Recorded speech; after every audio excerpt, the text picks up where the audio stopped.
Here we go, brownies. Here we go. Here we go, brownies. Here we go. Yeah, this for my dogs from the east to the west side. You rockin' brown and orange with me, baby. Let's ride. Represent the land, let them know. Tell them, here we go, brownies. Here we go. Yeah, here we go.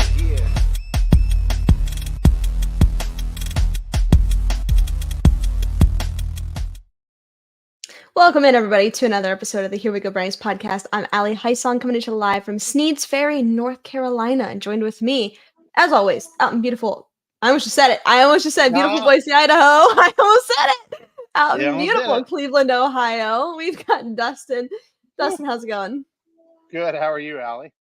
I am good. I'm good. A lot going on. We've got crazy travels. Just got back into town a couple of days ago. We had the engagement shoot. We were there for a concert. We're back here now. Work's crazy. And, a lot going on in the sports world. Wake up to a crazy trade today. We'll talk about that. We've got March Madness going on. It's just a fun time for sports, Baseball's happening. It's just fun. Good time.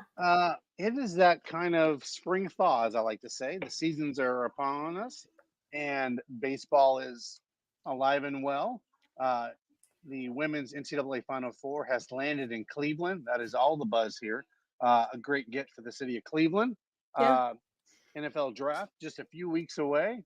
March Madness. It's that time of the season, Allie, that we talk about where it's that lull, where it's like, oh, what are going to be the show notes for tonight?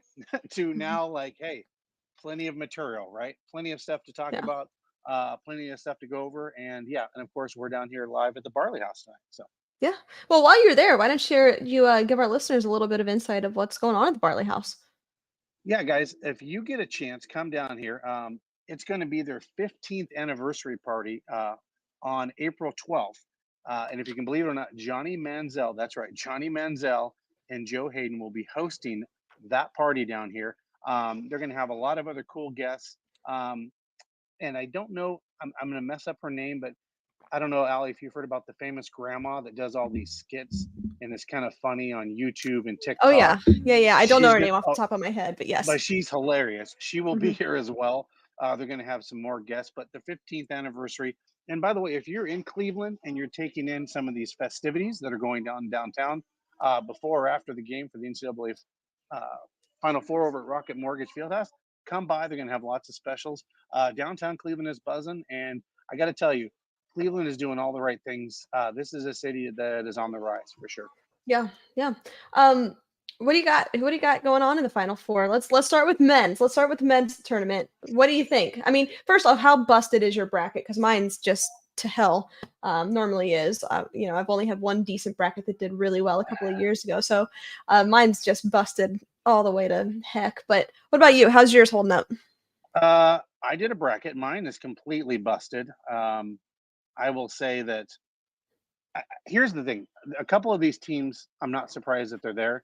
I am a little surprised by this. The state where you reside in, North Carolina State, 11 states, this hasn't happened in a while, making it to the tournament. That's the Cinderella, if you want to call that, but that's, not very often 11 seed makes it through the gauntlet to the NCAA. Purdue, first time in a while that they've been here. That's a big deal.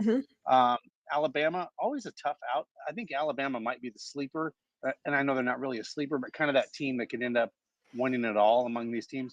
And then, of course, UConn, number one. I mean, these are all teams that are deserving to be here, of course. But honestly, that number 11 NC State is kind of the one that it's fun. is really surprising that they're there. Who did you have as the winner in your bracket? Who did I have? Well, I had Connecticut.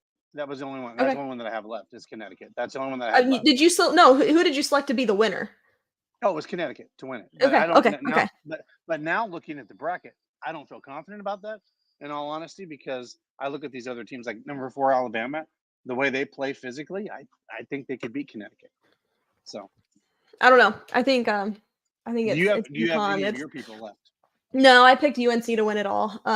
They're obviously not in this. I think UConn is just they are they're insane. They are one of the best teams that I've seen. So what about women? Who do you have there? Ooh, the women. You know, I think it's the Cinderella. I gotta go with Iowa. I think Iowa is Iowa's gonna a win it all. Cinderella? No, I think Iowa is gonna win it all. I think that's uh I will say, did you watch any of the LSU Iowa game? Oh yeah, Because yeah. that, to me, that was like a Final Four game in itself. And the fact that she came back in that second, I mean, to be tied at halftime and come back and hit all those threes, um, that's, I mean, that's kind of the talk around here. But if I had to pick one, I think it's going to be Iowa. I really do. And I What? think but I mean, again, it could go, I don't know. Yeah. I just I mean, think, Iowa's a 1 seed, so I don't think they're a Cinderella by no, any no, I don't think stretch of they're a the Cinderella. imagination. No, I just think they're my team that I think just, that could win it all. You know what I mean? Like, just based on, I think one of their biggest tests came against LSU because that team, they refer to themselves as dogs. They're physical basketball team. Um, Yeah. Now, with that said, South Carolina. I mean, that I think that's going to be their biggest test. Well, So, yeah. What are they? 36-0. well, that's what I'm saying. It's They South haven't Carolina lost it. to me. They haven't lost a game in 2 years. I mean, that's the thing, right? Like, they haven't Well, they lost a lost game. last year. They did lose last year. They didn't win the national title last year. But I mean, the regular season, right? Am I correct? They Okay. didn't No, yeah, lose you're any. correct. They Yeah, didn't. yeah, Yeah, but yeah. So I still. mean, they went through an entire season, Mhm. which is insane to be undefeated. I mean, the men's teams don't even do that. You know what I mean? With their competition, so that's why, like, you don't see men. They have like 3 or 4 losses usually in the season, in a regular season. So I mean, it's phenomenal what they've done. So I think that's going to be Iowa's biggest test on that side of the bracket. Yeah. Did you fill out a women's bracket, or did Yeah, you? of course. Oh, yeah, yeah. Okay, South I Carolina did. all day.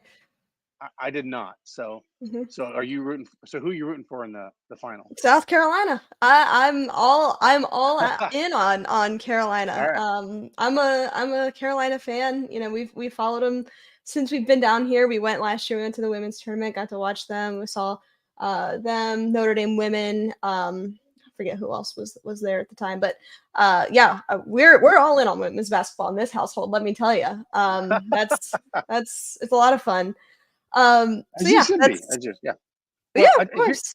and I would like to say this: what Caitlin and the LSU teams have done the last couple years, and the media attention, and what I mean with these women's teams, what they've done for women's basketball, the Caitlin Clarks of the world, is pretty phenomenal. And I guess where I want to go with this is the fact that an NCAA Final Four ticket in Cleveland is more expensive than a men's Final Four ticket this year. I mean, that says a lot about women's basketball and where it's going. You know what I mean? That's a pretty impressive thing to see with women's basketball. And I think it's Or just where it we is, or where it is. It's been going there. It's at the peak right, now. I mean, but I it is right, but the end all be all right now. right, and I'm saying now it's at the pinnacle, right?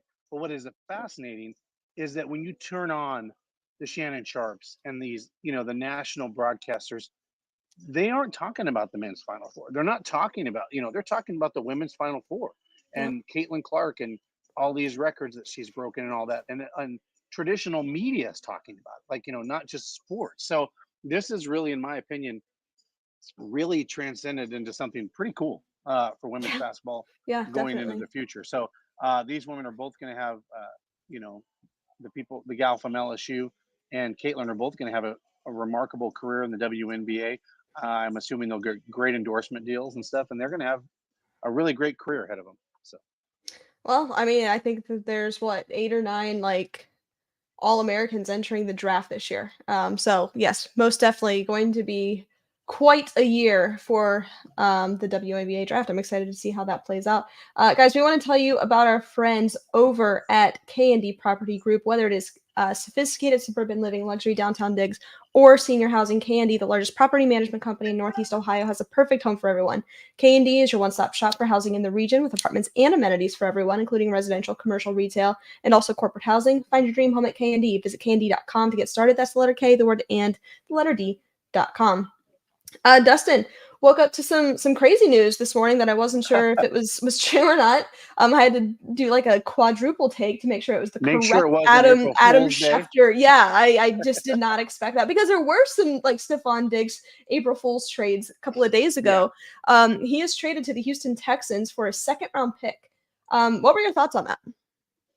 So, I was kind of dissecting this, and I asked some people around the office because I think that's a fair thing to do. I work in a place where, uh, it's a big sports radio station, and here's the thing: I think it's, I think it benefited both teams, and what I mean by that is Stefan was not very shy about his feelings in Buffalo, the way he was getting the ball, the way he thought wide receivers, they like to get the ball quite a bit, and if they aren't, they get a little boisterous. So I'm not surprised. But here's the thing: he's going to be 31 years old this year, and we know that's kind of getting up there when it comes to the age of a wide receiver in the NFL. You know, a second round pick next year, I believe it is for the 2025 draft, and I think Bills had to give up 2 or 3 late rounders and Stephon and get rid of that contract, right? Um, Yeah, that's correct. uh, yeah, I think it's interesting, I guess is the best way to Hmm. describe it. I think it's kind of interesting. But I think it works out for both of them. And I tell you what, it doesn't make me happy about how good the damn Texans are going to be next year. Uh, No. that's again another team in the AFC. And now, I will say this: the Bills drafted a Boise State player in Shakir last year. I think this makes his role even bigger now with the Buffalo Bills. So I'm Sure. excited for him and what that's going to be for him. But yeah, it's going to be very interesting to see how this all transcends. But I think it worked out for both. I don't think one person got a better, advantage in this draft. It was Mhm. or this deal was pretty neutral. And I think depending on if Stefan can keep up those numbers and also, can produce like he's done in the past, it'll be a benefit for the Texans. But I think that's the biggest question mark for me is he going to be able to keep up that high level of play going into the Texans next year and beyond? Well, I think I agree with you. It is a mutually beneficial trade. Stephon Diggs gets a change of scenery, if you will. It was clear that that's what he wanted and likely needed. Even after taking to Twitter like 2 days ago, it just he needed a new home. And Right. for Houston, I mean, man, what they are doing, Nico Collins, Tank Dell, Stephon Diggs, I know. man, that is a fiery offense they've got going on down there in Houston. Scares the living hell out of me. But man, as a CJ Stroud fan, and I know a lot of listeners are. You went to Ohio State. I see why a lot of people are. I am myself. Um, you got to feel really You good want to for happy you for want to him. root. You feel happy for him. Good He's point. a Yeah. second year quarterback going into his second year with all of this talent around him. Really good situation for him. And then you look at Bryce Young in Carolina and just how not great that is for the number one overall draft pick last year. Right. So let me ask you this: are the Texans the most improved roster so far in free agency trades? Just pre-draft. Mhm. Postseason pre-draft, are they the most improved roster? The most improved roster. Yeah, I would have to say so. I mean, I think of all the other teams out there, and kind of like, Sure, you could the say joke was, Atlanta, you could say, I mean, you could say Chicago, you could say Atlanta, you could say yeah, Pittsburgh made some moves, to from where they were last year to so far this year.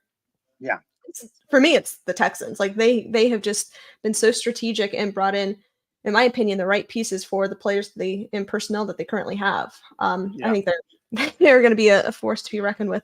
That is for sure. yeah. I think it's going to be very interesting. The Texans are going to be good. Uh, yeah, I mean, they could run away with the South. I mean, based on some of the things they've Easily. done. Yeah. Easily. So I want to ask you this. Obviously, we know what happened with the trade, right? The Hmm. Browns trade for Deshaun Watson, and we know what that contract looks like. We know how that all is. So Right. you can see Jason's comment here: are the Texans going to win a Super Bowl before us, even though we got No, their quarterback? no, no, no. They are not because they don't have the No. defense we do. They don't have the defense we do. And I think you got to have a really good defense to make a deep run in the playoffs. Mhm. And Yeah. I will tell you this: I will say this. This is one of the debates that's going around in the city. If Deshaun can at least get back close to the level of play he did in the past this upcoming season, the Browns are going to be a tough out no matter where they play, based on some of the 1 year deals and the tweaks they made in the offseason. the Browns will be able to play with anybody if Deshaun gets back to that level, because we saw when this team has all the pieces together, they're really hard out against any team, even the Super Bowl defending champions. They are a tough out against any football team. So, yeah, it'll be interesting to see. And we talked about this last week on the show, Allie. Are you okay running it back right now this season with the team we have pre-draft if nothing else changes? And you were like, yeah, this is a Yes. really good Yes. team. And really the biggest unknown is Deshaun Watson. We don't Right. know what that's going to look like for 17 games. If he gets back to similar levels that he had in Houston, we're going to be a really scary football team next year. And with the, and if Jerry Jeudy excels and becomes a better player, and Tillman, can start to find his way, this could be a really dangerous football team. And so, but again, the biggest unknown is Deshaun Watson going into the. I mean, that will be our theme, I think, as we go up to training camp, preseason. What's Deshaun going to look like week 1 coming out of the tunnel? Mm-hmm. And it's difficult. Going into last year, we would say, hey, he can't have the conversation of rust anymore. He doesn't get that excuse. But I think actually this year, coming off of an injury, could there potentially be rust? And we'll ask David that here in just a moment, as we bring him on for the medical moment, brought to you by Lorella Vineyard. So stay tuned for that one. But you're right. I mean, everything,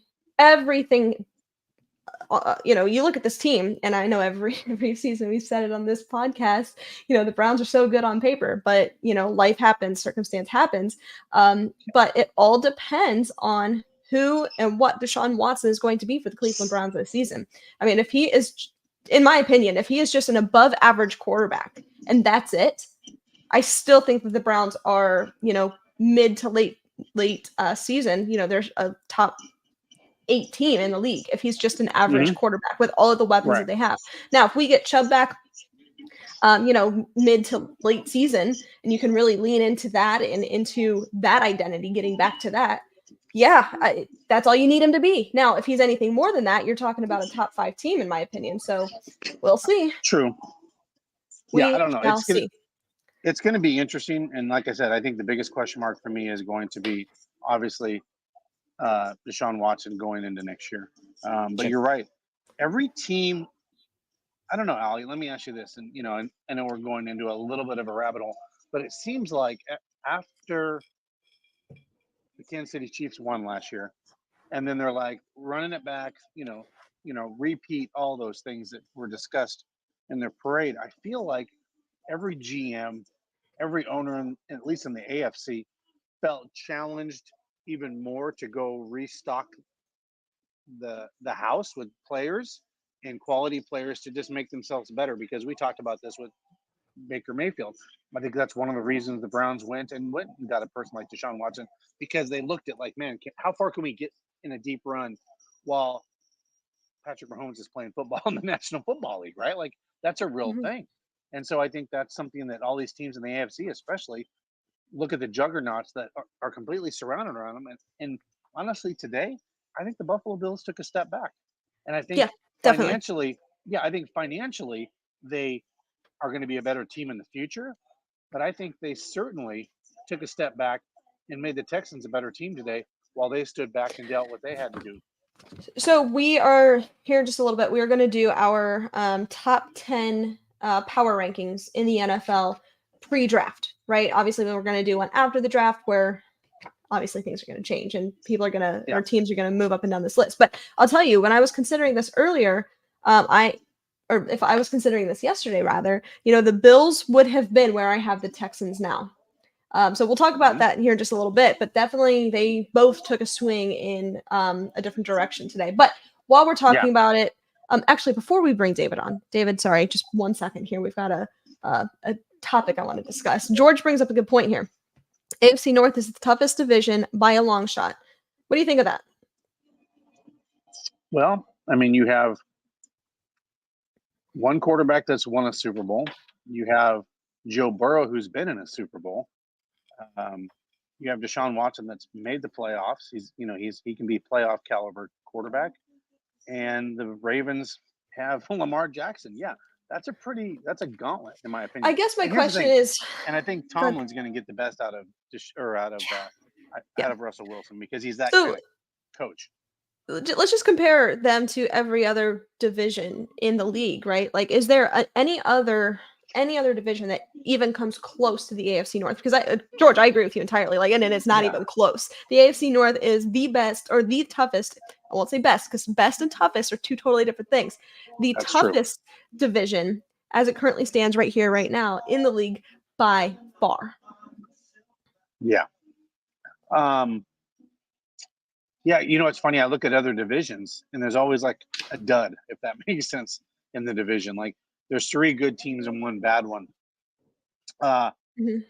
There was a point this season where all of the AFC North teams technically could have made the playoffs. So Mhm. yeah, so when you want to talk about a tough or tough and physical, or I think it's a really tough division. It I is, mean, okay, let's go through and this here's real the quick.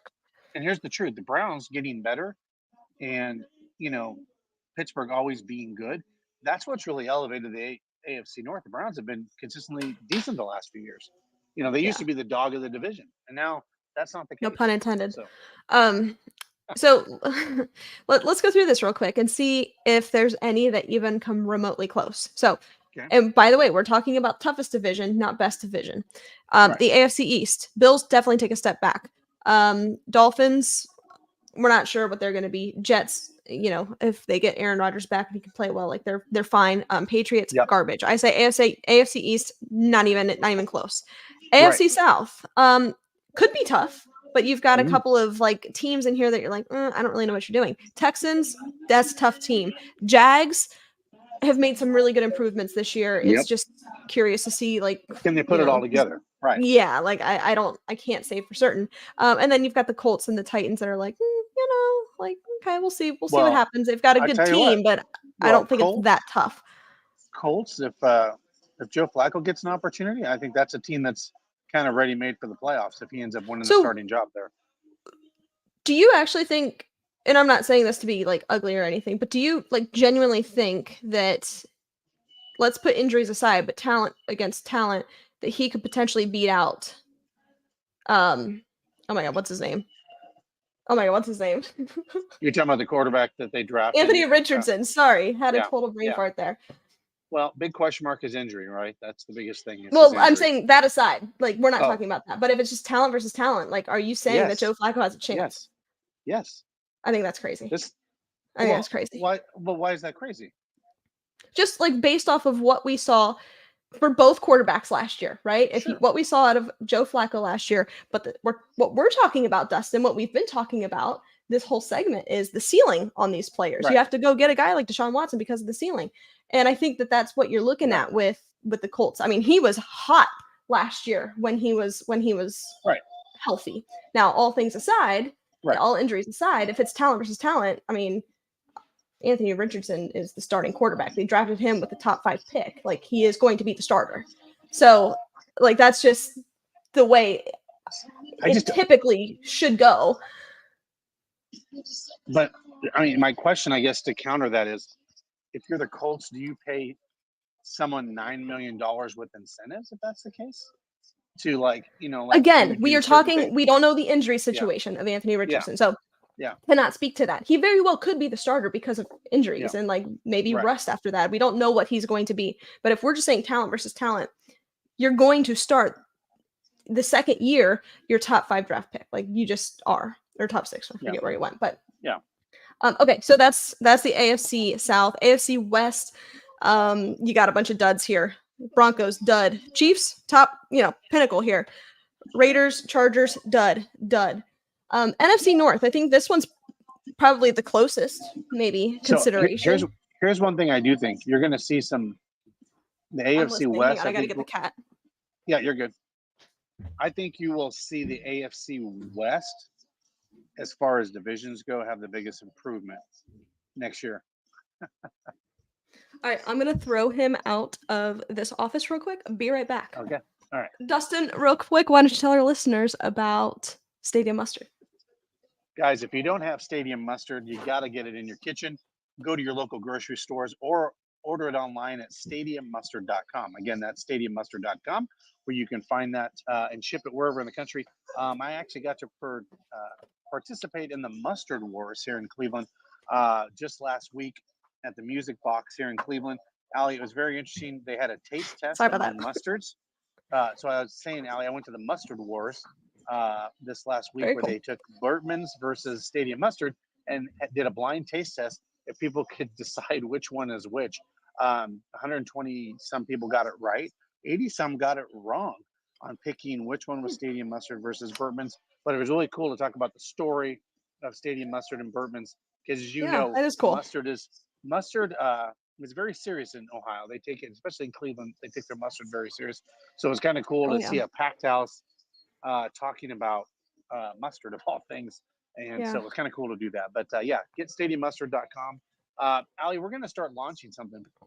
I have not told you about this, so this is something new for even Allie. I love surprising Allie on Okay. the show. But we're going to do free mustard and free T-shirt Fridays for Stadium Mustard. Cool. Free T-shirt, free mustard. So it's going to be free T-shirt Friday from Stadium Mustard. Those will start every week, starting in April, and we're going to start doing that. And then we'll be doing some cool stuff from the NFL draft with Stadium Mustard as well. So lots of fun All stuff right. coming up with these Cool. guys. Yeah. All right. Sorry about that. I had to. You know what happens is like the cat will be sleeping all day in the closet, and I don't know he's in here. And I get going, and then next thing you know, he's about to pull my light microphone down, so I had to kick him out of the So, office. Allie, Um, I always think of you guys because the cat situation, and I think of you guys when I see the memes that come out. It says cat's quiet all day, and then for whatever reason, at 1:30 in the morning, the cat goes on like you it's a have no tornado in the idea. house. Yeah, You have like no idea. yeah. Why is the cat up at 1:30, right, or 2 o'clock? I I think it's hilarious, but the cat He is an decides to sleep absolute all day. menace. He is a menace sometimes. Okay, let's turn it back over to the NFC now. We were talking about the NFC North. Chicago very much improved. Detroit very very good. Oh yeah, Even with what they've done this offseason. Packers on that list. Vikings obviously some question marks there. So I think right now out of all of the divisions that we've mentioned, they're probably the closest, right? But yeah. I don't think that they're there yet. NFC East, Cowboys, no. Giants, no. Eagles, yeah, they're pretty good. And the Commanders. A little bit improved some of the teams, but overall not scary. NFC South, Falcons, Panthers, Saints, Bucks, nope. And then the NFC West with the Niners, Seahawks, Rams, and the Cardinals. Nope, nope, nope, nope, and nope. So I think it is the AFC North. George, to answer your question, yes, I think it's the toughest division in football. Yeah, I was going to say, well, you were way out. I think the most improved division year over year, the AFC West will become the most improved division this year with Harbaugh and some of those changes at the Raiders. And I think the Chargers, I think, actually could have a winning record this year when every year we think they should have a winning record based on the talent on their team. And I think this year that may change out there with Harbaugh at the helm out there. Yeah, actually, I'm almost pro Chargers, in years Yes. past, where like they've got a Yep. really good team and it just never comes to fruition. And I always say like they're going to have a really good season. They're going to have a really good season. And like now they're not that. So I'm actually saying I don't think they're going to be. I think that they're seriously going to have some growing pains. And George says that about the Bears too. Like I think some of these really young teams could potentially have some growing pains. But go ahead. Well, I was going to say, Allie, we also did that about our Cleveland Browns a few years back when Oh we yeah. made the cover of Sports Illustrated. Hey, they have all this talent. Odell Yep. Beckham Jr. It's like They're going pump to be great. the brakes. Yeah. It's like last year when they didn't really make a ton of flashy moves. I loved that. Sure, it was really difficult for podcasting, but like I love that as a fan. It's like, let's just fly under the radar. All right, let's go out on the medical moment brought to you by our friends over at Lorella Vineyards. Here's a quick word from our sponsor.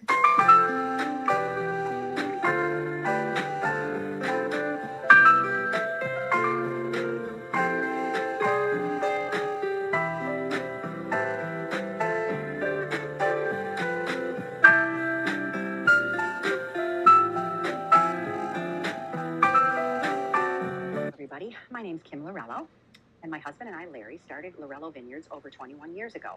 We're a small cantina nestled in the Grand River Valley in Geneva, Ohio. Our winery consists of 2 beautiful tasting rooms, and we have 2 rooms that can transform into party rooms inside. Our menu here at Lorello's is home cooking. We have wood-fired Tuscan pizzas, paninis, salads, and several appetizers. We have award-winning wines that have won medals internationally, nationally, and locally. In the summer and springtime, we have a beautiful outdoor patio.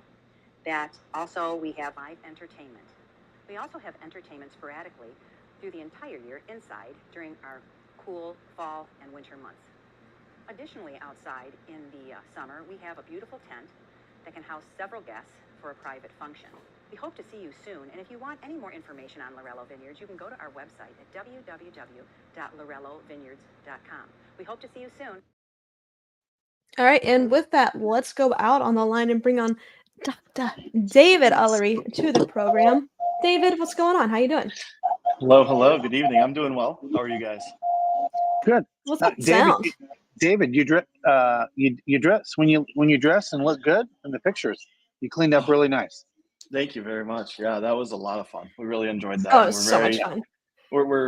we're so thrilled with the way the pictures turned out. Exactly what they we turned out. pictured and imagined. It's awesome.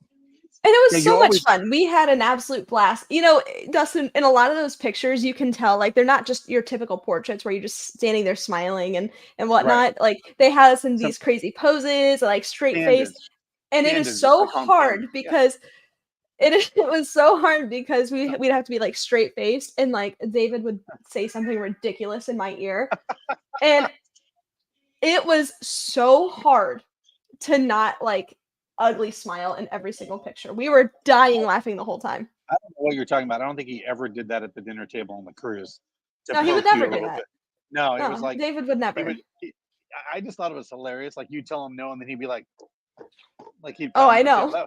That He's was my crazy. favorite part of the night. It was like, no, I'm gonna pound on the table. We were just having a good time. Our server was singing and dancing. The music was Exactly, loud. exactly. It was a great time. And Andy and Allie was trying to take the fun club away, and we're like, no, you're not taking the fun club away. We're just gonna have some I would fun. simply never do that. I am a delight. I don't know what you're talking about. You may not know this, but in previous years, Allie's been the president of the fun club. So Mm-hmm. What's that? What do you Allie's mean been in the previous years? well. I mean, I had to take over the role at some point. We Okay, share that's it. fair. That's fair. Dustin's off the hot seat. I love it. Dustin's off the hot seat for once. For now, we'll bring For you now. back on it here in a By the little way, bit. Allie, you will not guess what my drink is tonight. By the way, it's I different. will not guess. Okay, it's different. Well, now we got to Yeah. talk about it. Can I see All it? right, Hold it up. So it's very similar to what I normally get. So it's okay, probably just like a regular Coke instead of a Diet Coke. No, it's a diet. I don't drink regular at all. But you guys Whiskey. love whiskey, or you're becoming whiskey connoisseurs, right? What do you think it is? It is a whiskey. By the way, What like I'm going to give you one clue. People wait in line at 7:30 in the morning to go get it at the liquor store because it runs out. Bars have it here because they can get it, but people are clamoring for this. I love it. I love it. Any guesses? I don't know. One that's It's a new no, I product. don't. It's a new product, by the way. It's not like something that's been out very long, too. I don't know that much about whiskey. I All right. won't lie. Blackberry flavored Crown Royal. See, now that sounds absolutely horrific to me. And you're drinking it with Diet Coke? I'm drinking it with Diet Coke, but what most people drink it with is they'll do that and put a splash of lemonade, and it's like delightful. Like you put a splash of lemonade with the. That's better. Like so, it's like blackberry lemonade, like like an actually having. So like take a full lemonade and then you put a shot in it, right? And it's like a blackberry lemonade. Well, we've got whiskey smashes tonight. That's a staple. You should try it. Just try it. It's not. I don't know. I mean, I will. It's just like okay. If it's not too sweet, I will consider. Because sometimes that's just gives me a bellyache. But sometimes it's too much. Yeah, it's too much. It's too much. All right, David. Let's talk about some things tonight. You mentioned, because every night, pre-show, I always ask David, hey, what do you want to talk about? Where do we want to go with it tonight? And David mentioned something that I would have never considered, and that's because I am not a doctor. I sell insurance, so I don't know anything about it. So what are we talking about tonight, David? Injectables? Did I say that right? Injections? You did, but not the injectables that most people may be familiar with when we talk about aesthetics. We're going to talk about injectables and injections that may be used on the sideline in the locker room during games, before games, or after games. It's a little bit different approach. Not something that is talked about very often at all. And truthfully, there's not really a lot of data out there to see how much of what is used. But we all know that football is a violent sport, and violence causes pain. big men, 230, 40, 50 pounds, running 15 to 20 miles an hour directly at each other and hitting each other, it's going to hurt. It's going to cause a lot of pain.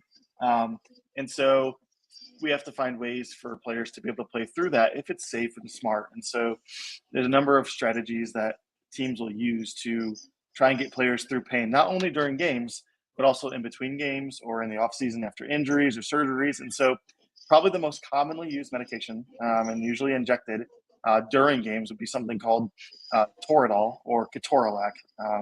It is an anti-inflammatory, an NSAID, a non-steroidal anti-inflammatory drug, akin to ibuprofen, Aleve, those sorts of drugs, but much more potent. And so it does come in oral and intramuscular and intravenous formulations.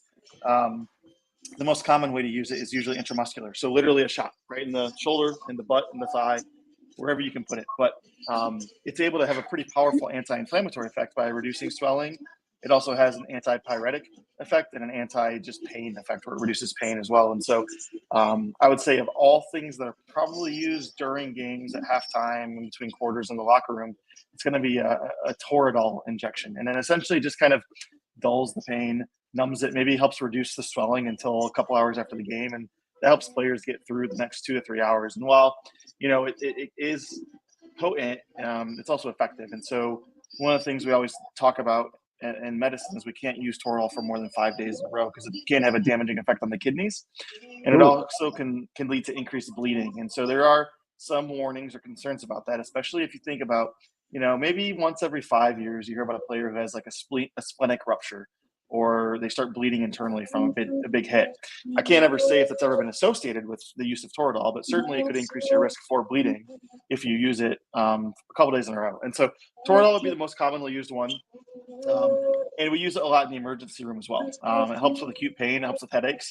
I think Allie's gotten it for a migraine before. And so it is a medication that can be effective for a lot of different maladies or ailments. And so that's the most commonly used one. I use it a lot for my patients post-operatively in the oral form. It comes as a pill. And so I'll give them that for 3 or 4 days just to help reduce inflammation in the initial stages. And so that one's super potent, super powerful, and probably the most commonly used. Another one that will be used is just a local anesthetic. So lidocaine, bupivacaine, marcaine, things that maybe you'll get injected into your teeth or your gums. Excuse me, not your teeth, but your gums when you're at the dentist. I was gonna say. I'm not a dentist, but no, into your gums. And so that is it's a numbing medication. It's what they use to do nerve blocks, whether it's, for a finger or for an entire extremity. And so situations where we see that used is more for broader injuries. So maybe in the case of like a rib injury, if someone has some rib bruising or rib contusions, you can inject the local anesthetic above the ribs and essentially block that entire section of ribs so that you effectively don't feel pain for hours.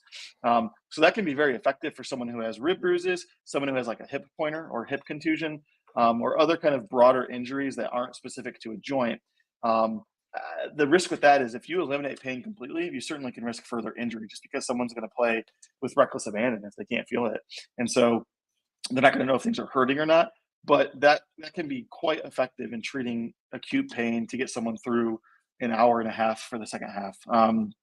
Occasionally you can talk about injecting that into a joint specifically if you have a knee injury or a shoulder injury. But I think that's a little less common just because that's a little bit more invasive procedure because you're going inside the joint and it can impart like the risk of infection. So typically those are the two like primary injections used on the field or during the game, and then kind of in between games or in the off season, occasionally you'll hear people talk about getting steroid injections or cortisone injections. Those have very powerful anti-inflammatory effects, but they can also be quite corrosive and damaging to tissue, especially cartilage or ligaments. And so while we'll use those, a handful of times in the patient's joint to help reduce inflammation and maybe address a specific problem, we don't usually use them in season or at least during games. And it's really frowned upon doing it more than a handful of times just because it can lead to earlier arthritis or earlier onset arthritis. And so if someone has an injury that requires an injection of that level or that degree, it's something that may require surgery. And that's usually the other alternative. Now, of course, if it's something you can get by during the season without having surgery and just get an injection or two, it may be worth it. And at the end of the day, it's informed consent. You tell the players what the risks are of getting this injection, and then they can say yay or nay based on that and what they want to do for their team. So really those are the three big like pain control injections: Toradol, local anesthetic, and then like a cortisone shot. And then there's more stuff in the off season that we can talk about another time, such as like PRP or stem cells. But those are really not specifically for pain alone. And that's more for chronic injuries and for healing torn or damaged tissue. So yes, I did. Dustin, I'm going to mute you just real quick, just because the music there in the background. Yes, I did receive a Toradol shot with a really bad migraine. David had to come rescue me. I was down at the condo and had the worst migraine of my life, and it was the worst. He took me to urgent care, and they gave me a Toradol shot right in the butt. So that's how I know about it. And I can tell you, just from experience, it works very well. So I guess, just how often do you think that we're seeing this? Like you mentioned informed consent, and you can explain the risks, you can talk about it and inform these players. How often do you think that players are opting into something like this just to get through it versus just, as George puts here in the comments, just play through it? Yeah. I mean, that's exactly it. I mean, it's a matter of, can you just suck it up and play through it, or is this going to take the edge off so that maybe you can go one step further? I did come across a couple studies or a couple surveys looking at Toradol use in the NFL, and there was a survey done. Oh gosh, there's no data on this. I apologize, apart from just a graphic. But essentially, it was a survey asking NFL linemen if their team uses Toradol, and their response rate was 98% said yes. And so, I mean, this is prevalent and widely used throughout all of the NFL. Now, I found the information on this. This is a article from Bleacher Report in 2017. So, I mean, really not that long ago, and just kind of shows that Toradol is quite liberally used during the season to help reduce pain. And it's got a pretty low risk profile in terms of side effects. The most common thing that we see is an upset stomach. So sometimes if you take ibuprofen on an empty stomach, don't take it with food, it can upset your stomach. Toradol, even when you inject it into the muscles, has the same effect. And so I would say probably every team has Toradol in their locker room ready to go, and it's probably used on a weekly basis. And again, it's because it's relatively low risk in single doses. That being said, anything too much of any good thing can be a bad thing. So like I said, you can't use it for more than 5 days in a row or mega doses, but one dose, 1 week at a time isn't going to cause too many long-term problems for the most part. Interesting. Okay. That is interesting. All right. Yeah. But it's interesting also that it could have long-term effects if you use it too much. For sure. That's interesting. Yeah, I think it was was it Albert Hainsworth? He had to have a kidney transplant, and he actually was quoted saying that he fears or thinks that Toradol may have contributed to his kidney disease. And so I found that in my research today. And so, like I said, there's the rare long-term chronic risk. But I mean, like I said, that's got to be long-term use of that or consecutive day usage of that over a period of time. So, once or twice a season, a couple times a season isn't going to cause kidney damage to that extent. But obviously, these things do happen. So it isn't without complete risk. Yeah. Interesting. Well, we always end up a little bit smarter every time we get to talk to you, Dave. So thanks for taking the time. And by the way, what do you agree with that? Just let's talk a little football real quick. We were talking about divisions, in the NFL, who the toughest to go up against. Now we the NFC North being probably the most comparable in terms of toughness, given what the Bears have done, who the Lions are. Packers are kind of on the up and coming with some of the offseason signings that they've made. I mean, do you agree with that? Is the AFC North kind of the toughest division right now? And again, not the best, but the toughest. Yeah, I would think so. And I would agree with that. I think top to bottom, especially kind of as Dustin's point with just the quarterbacks in the division, there's no division that has the amount of talent and just talent and experience that the AFC North has. And I do think the NFC North is probably a close second. With Minnesota, obviously getting rid of Kirk, I think that brings them down a notch. But I mean, Green Bay, I would say the Lions are probably still the favorite, but Green Bay is right up there with them now. Their wide receivers have a ton of experience, and they're really coming together. And Jordan Love's an incredible player. And it just seems like the Packers know how to find a quarterback and develop it. I mean, they've had 3 quarterbacks in the last 40 years. I mean, it's unbelievable. And the Bears are definitely coming together too. Now, obviously, getting rid of Justin Fields, you kind of wonder where they're going to go and what direction they're going to head in. But they're starting to build that team, and they've got some pretty high picks. And so I think NFC North is up there. I would say, the NFC West is close. You have the Niners, you got the Rams, you got the Seahawks, but the Cardinals are just not quite there. They're And same with a pool, a negative pool. And same with the AFC South. They definitely are making moves, and the Texans are definitely bolstering up that division, and I'm excited to see where they're going to go. But I still think the northern divisions, which play in some of the toughest weather to play in, are probably two of the best divisions out there. Yeah. David, it's interesting. You bring up Jordan Love. There was, before he kind of took off, there were some people out there that were like thinking the Packers made a mistake in drafting him because they just didn't see what they thought was, oh, look at this, a birdie side. Birdie, what do you think? Do you think that it's the toughest division? Yes, she does. She told me. She told me that that's what she thinks. Oh, that's my girl. You know what? Next time I do the show from the house, we're gonna have to have a Bronco sighting again. Bronco. You know what we should do is we should just have all of the dogs and the cat on, and we should just leave and let them do the podcast. You know what's funny? I just saw something the other day where somebody was doing like a Zoom meeting, like from their home, and the dog, for whatever reason, the dog came up to the camera and the person was away. And the person just started laughing because the dog was just sitting there looking at the camera going, what's going on here? I see somebody here. I love the one. Yeah. Do you see the one where like this girl's leading like a 100+ person like Zoom call or webinar or something, and her dog throws up in the background, and it's like the most disgusting heave that you can hear. Yeah. So I did not well in there. But yeah, we'll do the Here We Go Brownie show, brought to you by Bronco, Birdie, Ludo, and Jiffy next week. So we don't have to do anything. So that'll be great. No show prep. We'll just let them have it. But David, thank you for joining us. We appreciate it. Thanks, guys. Thanks for having me on as always. Good to see you. Go Browns. Go Browns. All right, that was a Medical Minute brought to you by our friends over at Lorello Vineyards. And before we turn it over to our final segment coming up, just a quick word from our friends over at Circle K. Approval only. Circle K's new free Inner Circle membership program is all about making it easy to reward you with the things you'll love. Sign up and save 25 cents per gallon on your first 5 fill-ups. Plus, get every 6th free on a tasty selection of Circle K products. We're talking piping hot pizza, fresh coffee, ice-cold fountain drinks, and more. Join Inner Circle for free by downloading the Circle K app today. Terms and conditions apply at participating locations. Visit CircleK.com for details.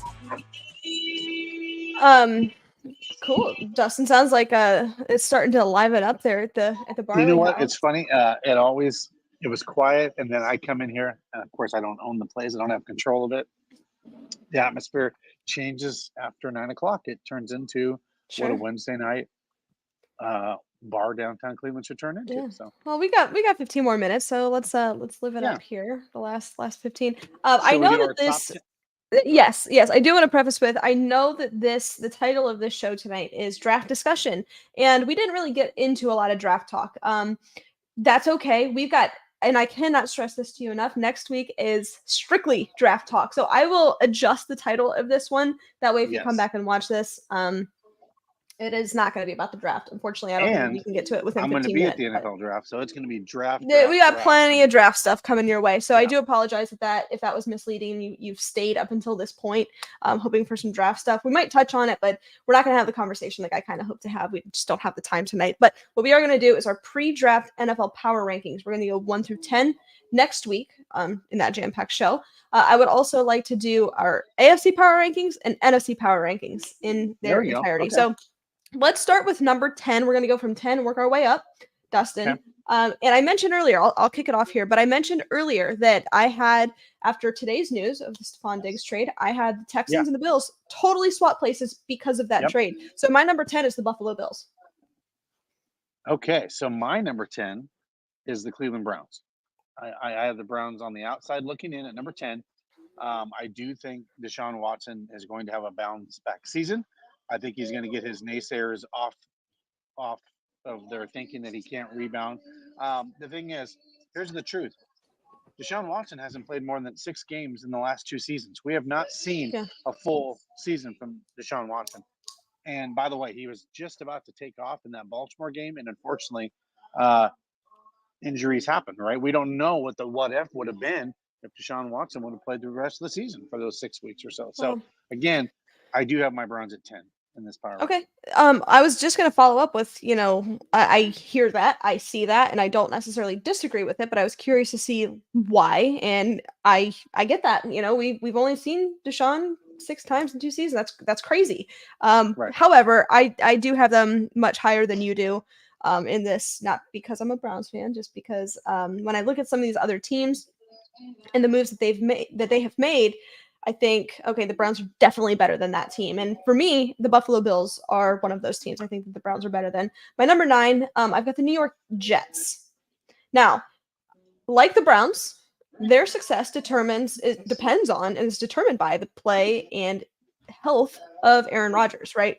Yeah. They've made some moves. They brought in Mike Williams. They've done some things. They got a good young core, especially offensively. That I think that if Aaron Rodgers can come in and be Aaron Rodgers, this is going to be a good team. My question mark is, can Robert Saleh get them there? That I don't know. Right. Who's your number 9? Number 9 is the Cincinnati Bengals. I think they kind of have a bounce back year with Joe Burrow coming back from injury. He'll have a lot to prove. So I have the Cincinnati Bengals at number 9. Yeah, I actually have the Bengals at 8.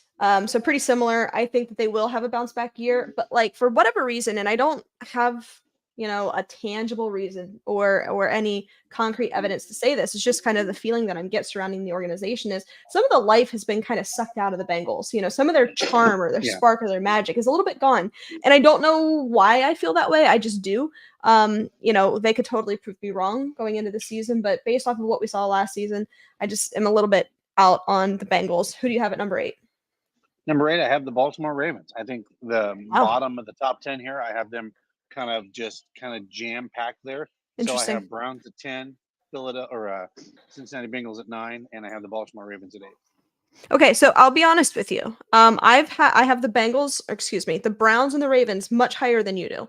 I agree with you in the sense that the Browns And I'm doing this could because totally of the be unknown. This is the unknown. okay. Right? 'Cause I Okay, don't know. but I totally hear you on the Browns reason, right? Like it's all about the quarterback. But we know who Lamar Jackson is. Why do you have them so low here?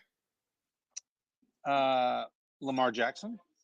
No, just like why do you have the Ravens so low? Like, I mean, I'll be fully transparent. I've got them in my top 5. Why do you have them so low? They lost some guys on defense, and I feel like they didn't kind of retool like some of these other teams did, and I just don't think they made the moves that's like the Texans and some of these other teams that made. I think they needed to be a little more aggressive, and I just think I don't know. I just feel like they're going to not take a huge step back, but they're still going to be a playoff caliber team. I just don't see them making that deep run like they did last year. So that's kind of where I'm at. All right. Number 7 is where I have I don't know why we're saying that. Why are we saying that? Number 7 is where I have the Houston Texans. I thought you could probably make the argument that they belong higher.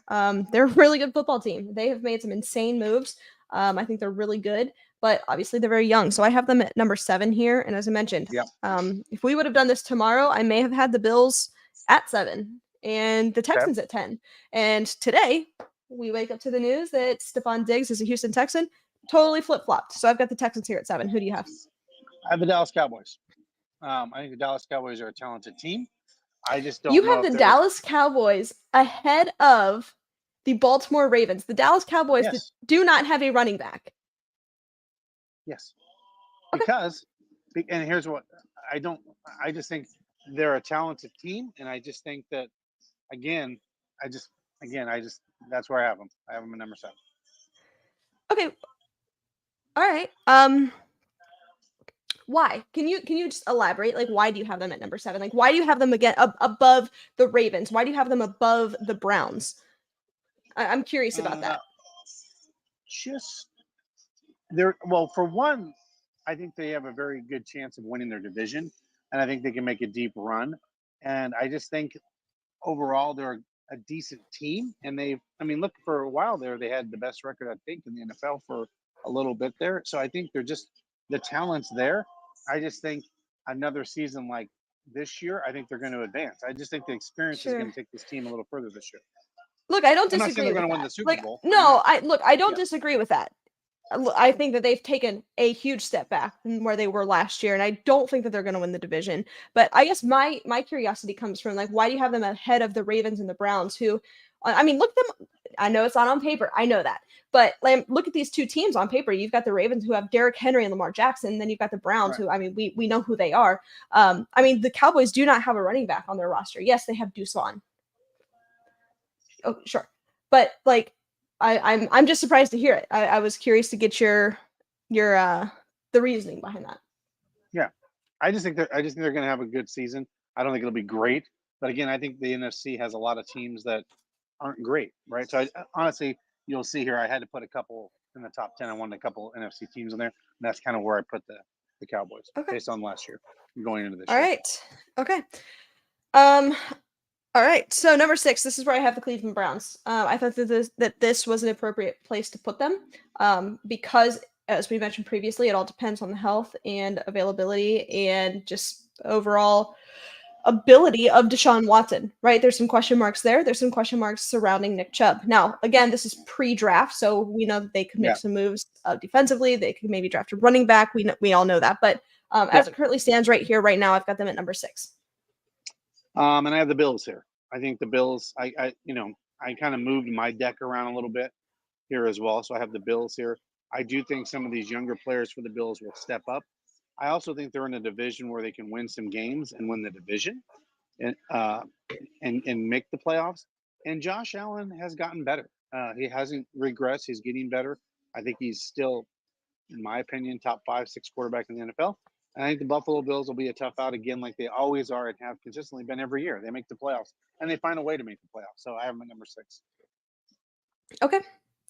Number 5, this is where I have the Ravens. I mean, I think that I disagree with what you said, Dustin, in terms of, they lost some guys, they didn't get better. I thought that they actually made some strides to get significantly better than what they were last year. We know who Lamar is, we know who Derrick Henry is. They lost Odell Beckham Jr. Okay. Now, I still think that there's some holes on this roster, but I still think that they're better than the Bills. They're better than the Jets. They're currently better than the Cleveland Browns. So that's why I have them here at number 5. Who do you have here? This may surprise you, but I think this team is going to be a dark horse this year. At number 5, I have the Green Bay Packers. I think they're going to be a tough out this year. I think the Green Bay Packers are going to be one of those teams that, I don't know if they're going to surprise some people, but they're going to be a tough out to play. So I have the Green Bay Packers here at number 5. Okay. I am still just beyond floored that you've got the Packers and the Cowboys and even the Bills ahead of some of these other teams. That is because of that's question bold. marks that I because of question I mean, marks. yeah. It's crazy. All right, number 4. This is where I have the Eagles. This is who I think will win the NFC East. We know who they are. Now they did lose some. They are taking a step back. However, I think that they have. That's why I don't have them in my top 10 at all. You do not have the Eagles in your top 10. Nope, I do not. And let me tell you why. You do not have the Eagles in your power rankings. Okay. I know when you lose key players like a Kelsey and some of these guys that are very important to your quarterback, I'm telling you, I don't think the Eagles. Now, I'm not saying the Eagles aren't like 11 or 12, like among the top 16 teams in the league, but they are not a top 10 team for me this year. They are going to go backwards. Mark my word. We can pull this podcast up from April 3rd. I think they are going to take a step back. I really do think the Eagles are going to take a step back this year. Sure. Okay. And number 3, wait, who do you have at number 4? Sorry. Number 4, I have the Houston Texans at number 4. Okay. Yeah, I mean, and I can make the slotted them argument there that they today belong because I put them there today because of that move and what that did to that entire shakeup of that roster. Giving CJ Stroud a multi-year Pro Bowler. That's a big move for CJ. Yeah, definitely. I don't disagree with that one necessarily. I have them at 7, but I could see how you could make the argument that they belong higher. Number 3, this is where I have the Lions. I think that they're a pretty sure thing in the NFC. They're getting a lot of these guys back. They lose CJ Gardner-Johnson. He goes back to Philly. But I mean, look at their run game. You've got some young guys that can do a lot of really good things. I mean, Amon-Ra St. Brown's awesome. Sam Laporta, Jahmyr Gibbs. Like, they've got some dudes. They've got a really good offensive line. So I feel pretty good about having the Lions here at 3. Funny, this is the one that we both agree on. I have the Detroit Lions at number 3 here as well. I think they are NFC champion caliber, right? I mean, they are that team, right? They're NFC champion. They could be in the title game. So again, like you said, Dan Campbell's got these guys rowing in the right direction. He's got them believing. He's got them running through, as Ali would say, a brick wall for him, literally and figuratively. And I think the Detroit Lions are going to be another tough out in 2024. Yeah. All right. Number 2, this is where I have the San Francisco 49ers. Same as well. Yeah. Yep. And then number 1, we've got the Chiefs, right? Who? The Chiefs at number 1. No, I'm just kidding. The Chiefs at number 1. Yeah. So, I mean, 12, Ali. I have them at 12. Just kidding. Yeah, they're 32. I mean, it's for obvious reasons, right? Like, that's just until they're not. They're number 1 until they're not. So, Ali, as I say, the one thing we didn't talk about is some additions to the Browns. That yes, cornerback from the Jets. We need to address that. Yeah, we did not talk about that, and I do want to talk about that real quick. Let's go 2 minutes here on Justin Hardy. Cleveland guy out of Glenville. Look, I think you don't expect him to be a cornerback, right? That is technically his position, but don't expect him to come in here and be on the depth chart as a cornerback. Yeah. Expect him to come in on special teams. Bubba Ventrone goes and gets his guy, Justin Hardy, who, I mean, I think was very strategic in the signing that, with the new kickoff rules, he can That's what I want to talk about. That's what I want to talk about. Yeah. He is the guy. He's going to be, last year prior. Now, obviously due to injury, we did not get to see Jakeem Grant play, but you bring in Justin Hardy to kind of fill that role. So I think that's the primary reason that he's going to be wearing, outside of him being a hometown guy, wearing the orange and brown. Well, and we'll get into this on another podcast, but the kickoff return, some of our friends of the program, like Eric Metcalf, thinks there are going to be a lot of touchdowns in the NFL this year because of that rule change. And let me tell you how ironic you had that moment at the end of the game with Joe Flacco and him coming up to Joe Flacco saying, "Hey, win one for my city. Go win a chip for this city. This is my city." And like Joe Flacco was like, I had no idea. I mean, they had played together, but he had no idea that this was his city and how excited he was. And man, now that he gets to bring his family here and play for it, it's like a dream come true for a guy like that to come home and play for his hometown team. Pretty cool. Pretty most definitely. Really cool. So let's talk about that a little bit more next week, because I do want to get into some of those rules and what that can look like. But I think I feel good about this signing. I think you can expect him to make the roster, but not as a corner, but more so as a special teams guy. Right. I agree. All right. Dustin, any closing thoughts as we wrap up on a beautiful Wednesday evening? No, Ali, a lot of fun stuff happening in Cleveland. Like I said, Guardians opening day is going to be Monday. I'm going to try to make it over there to the first pitch. Cool. We have a lunar eclipse happening in Cleveland, so it's going to be dark for like almost 4 minutes, and millions of people are coming to this region. So yeah, there's a lot going on in these neck of the woods for the next couple of days. Cleveland's the place to be. It's the next couple of weeks. It's going to be a lot of fun. So. Very good. Well, enjoy that. That sounds. And by the way, like you get to see Allie in the next few weeks stump me, because she's so damn good at this. Stump me on NFL stuff. So I'm going to try to study up a little better this time, because Allie knows her NFL draft stuff. So this is going to be fun over the next couple of weeks trying to get into the NFL draft, because she lives and breathes the NFL draft, guys. If you've never watched her show other than this year, but she dives deep into the NFL draft at the positions and see what the Browns can do at each position level. So I do have a really cool and unique and fun idea for a show next week. So stay tuned, Dustin. I'll get with you actually much earlier than I typically send over show notes, because we've got a lot of prep to do. So, all right. With that, we're going to go ahead and wrap up. Thanks everybody for your time. Thanks to our sponsors. Thanks everybody for tuning in. Stay safe, stay healthy. And as always, Browns fans, go Browns. Go Browns.